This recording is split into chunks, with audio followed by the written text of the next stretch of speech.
The sea has always hidden its secrets well, but sometimes it gives them back, not as answers, but as echoes. Tonight we travel to the far edge of Scotland, where the Atlantic rages against black cliffs, a place where 3 men vanished without a trace, and where their presence still lingers in the wind. This is the Flannan Isles Lighthouse mystery, a true story that has haunted sailors for over a century. It began in December of 1900. The lighthouse on the remote island of Moor, part of the Flannan Isles, had only been lit for a year. Built to guide ships safely past treacherous rocks, it stood tall, nearly 150 feet above the raging sea. 3 keepers were stationed there: James Duckett, the principal keeper, Thomas Marshall, the assistant keeper, and Donald MacArthur, the occasional keeper. The island was a fortress of isolation, unreachable for weeks at a time. There was no village, no church bells, no voices but their own. Just wind, rock, and the unending roar of the sea. It was a place with a reputation. Locals said the island had an energy, something ancient and watchful. Even before the lighthouse was built, shepherds refused to stay there overnight. They claimed they'd hear chanting whenever the wind turned north.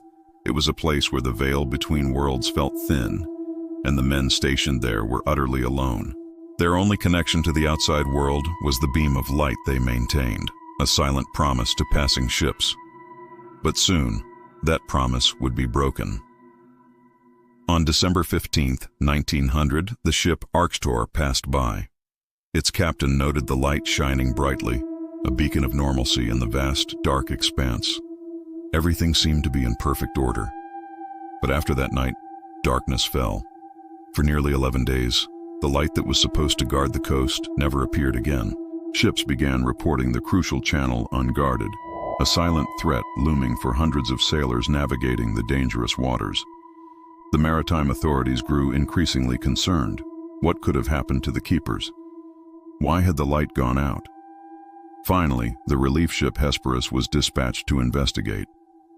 When it finally arrived on December 26th, the crew expected a simple explanation. Perhaps the machinery was broken, or the men had been struck by a sudden illness. They were prepared for problems, but what they found instead was a profound and unsettling silence. When Captain Harvey of the Hesperus reached the shore of Moor, a sense of unease immediately set in. He blew the ship's horn, its loud blast echoing against the cliffs, expecting a wave or a shout in return. But there was no answer. They fired a signal flare, a bright burst of light against the gray sky. Still, no movement from the lighthouse, no sign of life. The landing itself told a disturbing story. The landing stage, which was supposed to be a secure point, was heavily damaged.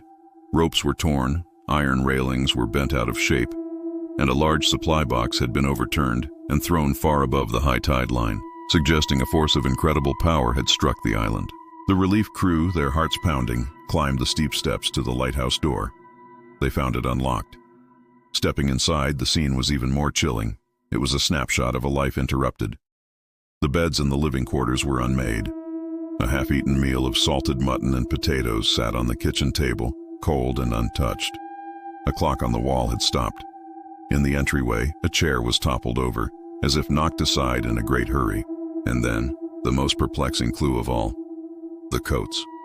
1 oilskin coat was missing, but 2 remained hanging on their hooks. In the harsh Scottish winter, it was unthinkable for anyone to venture outside without proper protection. This meant one of the men had gone out unprepared. But why? And why did the other 2, who were properly dressed, not return? It seemed something had drawn all 3 of them out of the tower, together, into the storm. The only potential witness to their final hours was the official logbook. Its pages held the only clues, but they only deepened the mystery. The entries described a terrible storm. One read, "Severe winds, the likes of which I have never seen before in 20 years." The keeper, James Duckett, noted that Thomas Marshall had been unusually quiet, and Donald MacArthur had been crying. The log continued, detailing the storm's unrelenting fury. Storm still raging, men praying. It painted a picture of 3 terrified men, trapped and battered by the elements, turning to prayer as their only solace. The final entry, dated December 15th, was brief and cryptic. Storm ended, sea calm, God is over all. After that line, the logbook was blank. But there was a problem, a huge one. When investigators checked with the Scottish Meteorological Office, they found no record of any major storms in the Flannan Isles area during that week. In fact, the weather reports indicated that the seas were relatively calm. Passing ships had also reported fair weather. So what storm were the keepers describing? Was it a localized freak weather event that went unrecorded? Or was it something else entirely? Some researchers have since claimed that the log entries were faked, that they were never written by the keepers at all, but were added later by someone else perhaps to cover up the true and more sinister nature of what really happened on that island. The logbook, meant to be a record of fact, had become a piece of folklore, a testament to an event that defied all logical explanation. In the weeks and months that followed the discovery, theories flooded in, each one attempting to solve the unsolvable. The most widely accepted official explanation was that a rogue wave had swept the men away. Perhaps one keeper had been washed into the sea, and his companions perished while trying to save him. This would explain the damaged landing stage and the missing men, but it didn't explain the untouched meal, the toppled chair, or why one of them went out without his coat. Other theories were darker. Had the extreme isolation driven one of the men to madness? A fight could have broken out, leading to a tragic outcome where one man murdered the other two before taking his own life. But there was no sign of a struggle, no blood, and no weapons. The local folklore offered its own explanations. Whispers circulated of ancient sea spirits, of shadows seen moving on the cliffs, and of strange voices being carried on the wind. One sailor, on a ship that passed the island days after the men were supposed to have vanished, claimed to have seen 3 figures standing motionless near the edge of the cliff, long after their supposed deaths. To this day, not a single trace of James Duquette, Thomas Marshall, or Donald MacArthur has ever been found. No bodies were recovered from the sea, no fragments of clothing, no remains at all. There is just an empty, silent tower, its light now automated, forever watching the sea that claimed its keepers. The mystery endures, a ghost story written into the very rocks of the island. Sometimes if you stand near the tower after dark, people say you can still hear the faint sound of 3 sets of boots pacing the high balcony and a voice calling your name through the fog. When the silence ends, the whispers begin. The Flannan Isles Lighthouse still stands. But what remains inside isn't just history. It's something that doesn't rest. Investigators in 1900 called it accidental death, a tragic but explainable event. But the official report never felt complete, and over the years, eyewitness accounts began to paint a far darker tale. Local fishermen reported strange glowing lights circling the tower in the days leading up to the discovery. One story, often dismissed, came from the lone survivor of a shipwreck nearby. He swore that as his boat was breaking apart in the storm, he heard men shouting prayers, not in fear, but like a ritual, their voices carrying from the direction of the empty island. Decades passed, but the stories only grew stranger. In the 1970s, a relief keeper, a seasoned veteran of the service, refused to stay a single night inside the building after his first shift. He claimed he woke from a dead sleep to find 3 wet, shadowy figures standing silently by his bed. They didn't move, they didn't speak. They just stood there, their outlines dripping seawater onto the stone floor. He fled the island on the next supply boat and never returned to the lighthouse service. He told his family the cold in that room wasn't from the sea, it was the cold of the grave. Long before the lighthouse was even a blueprint, the island of Island Moor was known by another name, the Island of the Dead. Old Gaelic legends, passed down through generations of seafarers, spoke of it as a place of immense power. It was said that ancient druids once performed rites there, powerful rituals to control the weather and communicate with the deep, unknowable consciousness of the sea. These weren't friendly gatherings. They were bargains made with entities that demanded a price.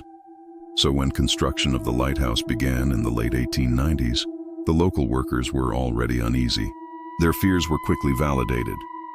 Tools would vanish from locked sheds, only to reappear days later, rusted and bent, on the other side of the island. Newly installed lanterns would flicker and die for no reason, despite being brand new. And most unsettling of all were the whispers. Workers digging the foundations swore they could hear faint voices echoing from the island's many sea caves, speaking in a language none of them recognized. The foreman, a pragmatic man from the mainland, joked that the island simply didn't want company. But no one was laughing after the first worker, a young man named Angus, fell from the cliffs into the churning sea during a calm afternoon. His body was never recovered. The project was delayed, and a quiet dread settled over the remaining crew. They finished the job, but they left feeling like they had trespassed on sacred and malevolent ground. By the 1970s, technology had advanced, and the Flannan Isles Lighthouse became fully automated. Keepers no longer had to endure the crushing isolation of living on that remote rock.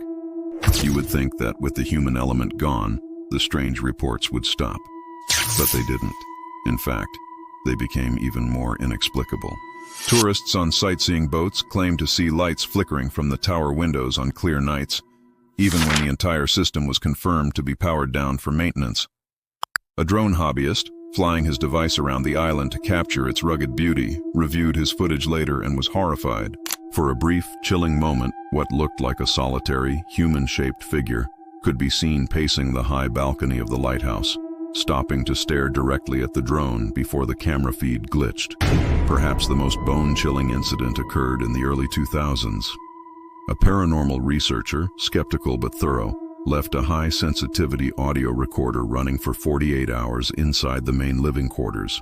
The device was sealed in a weatherproof case, untouched.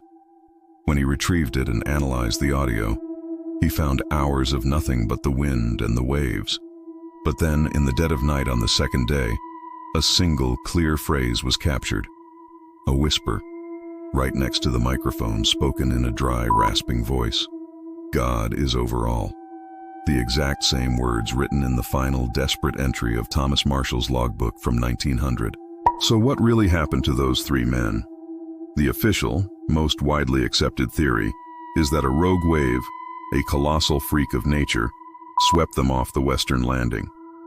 It's a plausible, rational explanation. Others believe the intense isolation and relentless storms drove them to madness, perhaps a fight that ended with all three lost to the sea. But there are other theories, ones that refuse to die. A secret report, allegedly written by one of the first investigators but quickly buried, claimed to have found deep, non-human claw marks gouged into the rocks near the western davit. Another story comes from a retired sailor who swore that during the worst storms, you could sometimes see light shapes, pale, luminous figures, rising from the ocean's surface around the island. Are these just sailors' tales, spun from fear and fog? Or is it evidence of something much older, a presence that has guarded the island for centuries, long before any lighthouse was built?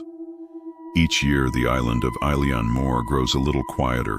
The relentless sea reclaims its edges, and the cries of the gulls are often the only sound. But those who have dared to visit, the researchers, the documentarians, the curious few, say it never truly feels empty. There's a constant feeling of being watched. They report hearing the faint creak of the heavy main door swinging open and shut on windless days, the distinct sound of heavy waterlogged boots scraping up the stone spiral stairs. Some have even seen the old lantern in the living quarters begin to swing gently on its hook, as if pushed by an unseen hand.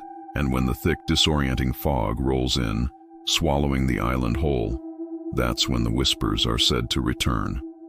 Sometimes, if you stand very still and listen past the sound of your own heartbeat, you can hear three voices murmuring in unison, calling out to anyone foolish enough to listen. The Flannan Isles Lighthouse still shines its beam every single night, an automated, reliable guide for modern ships. But old sailors, those who know the legends, say the light is different now. It seems colder, they say, its rotation slower, more deliberate, as if it's no longer just guiding ships to safety, as if it's watching and waiting. So if you ever find yourself sailing those dark northern waters and you see that lonely light cutting through the mist, and the fog itself seems to whisper your name, Don't look back. Don't stare too long at the tower, because they might just be waiting for one more keeper.